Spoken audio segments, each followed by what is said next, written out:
ভোটে আসবেন এবং তারা ভোট দিয়ে আমাদের এই প্রচেষ্টাকে সাফল্যমণ্ডিত করবেন। আপনাদেরকে সবাইকে ধন্যবাদ।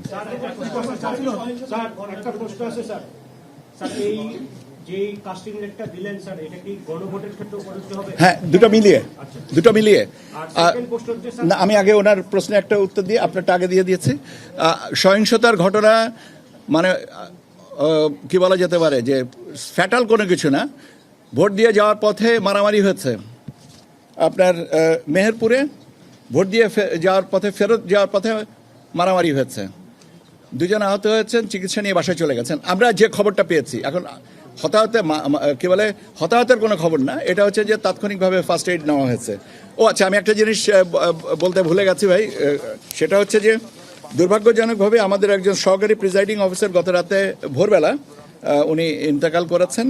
তিনি ছিলেন ময়মনসিংহ 1 আসনের একটা কেন্দ্রের জন্য দায়িত্বে ছিলেন, কিন্তু ওনার রিপ্লেসমেন্টও দেওয়া হয়েছে, কাজে ভোট গ্রহণ বিঘ্নিত হয়নি। এছাড়া বললাম তো যে বিচ্ছিন্নভাবে কিছু কিছু ঘটনা হয়েছে, মূলত হচ্ছে যে কেন্দ্রের বাইরে এগুলো, যেটা হচ্ছে যে আইনশৃঙ্খলা পরিস্থিতি এবং তাৎক্ষণিকভাবে এই জিনিসটা ইন্টারসেপ্ট করার কারণে কোনো ভোট কেন্দ্রে ভোট গ্রহণ স্থগিত বা বন্ধ করা হয়নি।